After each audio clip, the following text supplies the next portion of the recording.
Hey, Coach, I want to ask you about O's development. Is Jaren Jackson Jr. and Bam Adebayo two guys you want him to kind of emulate as he continues to grow and develop as a player for you? Yeah, I think so many good things about his development.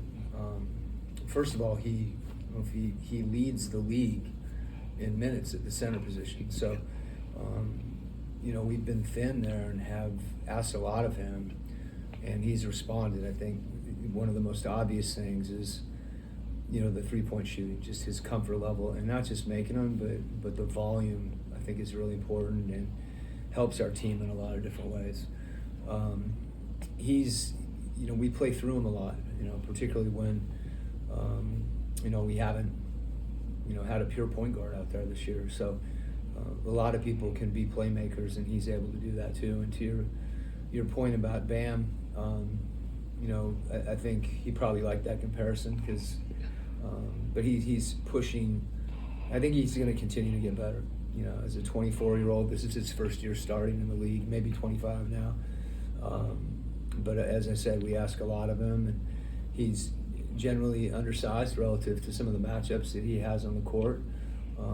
And he doesn't back down from anything. And I think as he continues to grow as a player, playing out on the floor defensively is something that I think he's working on.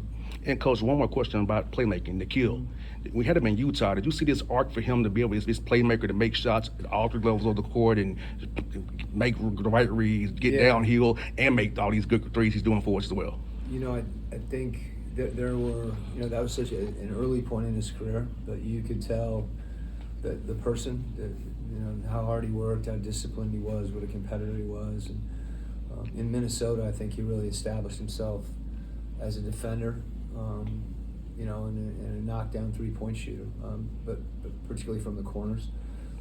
We've tried to really encourage him to be aggressive shooting, even some contested shots that from three. I think, his confidence propels him like that. So, as far as the playmaking goes, he can get in the lane. He's not your typical playmaker, but as you said, I think he's unselfish and willing to get off the ball when he's guarded. And Coach, just generally, you're getting a team with a little bit of jet lag. They went over to Europe. What do you think just about every team getting that experience to just culturally grow the game, the NBA game, but also some of these young players that really the only travel they've ever done is AAU ball? Yeah, I think it's terrific.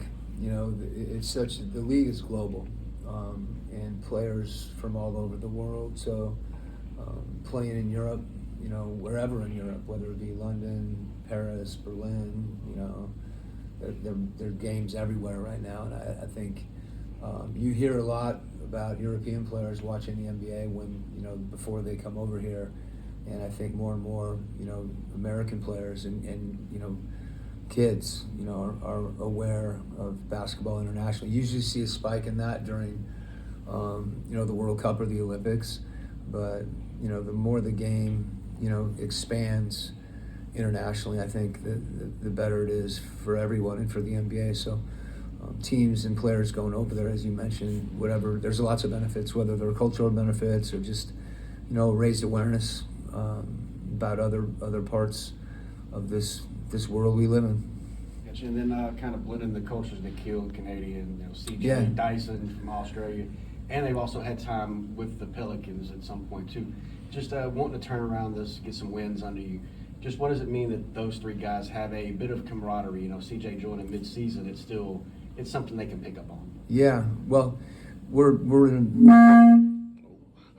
Anytime you have a trade, we've played without a point guard this season. We've played without a pure center this season.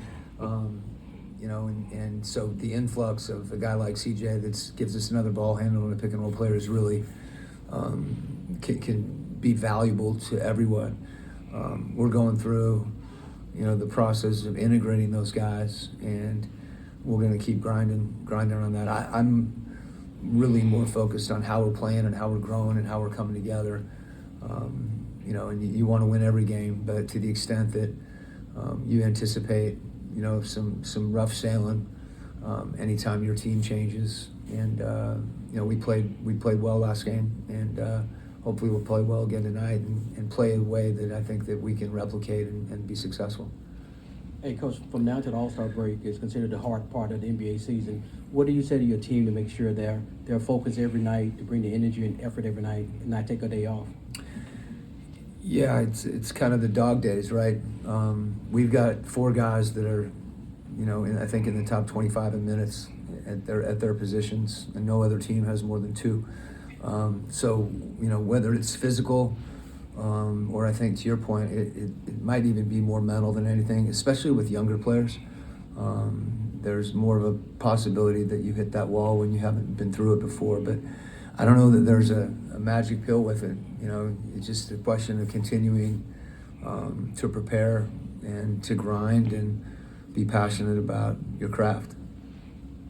Just to circle back on the absence of a traditional point guard for the most of the season, just what sort of advantages and looks does Jalen Johnson's playmaking lead create, especially within the lenses that a lot of these teams that go deeper into the playoffs have that high-level playmaker from the front court?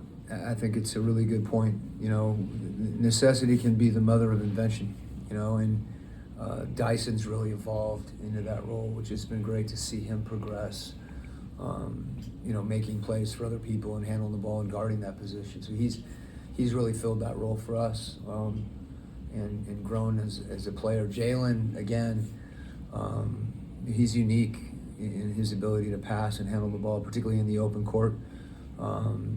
He's not in a position where we're asking him to kind of quote run the team, but there's a lot of things we do where he starts with the ball, and we put him in pick and roll as much as we have any other player. So that's a big key for us. That versatility with a number of players and having multiple playmakers, we feel like is something that's really important for us and try to take advantage of. And Jalen's at the front of that list.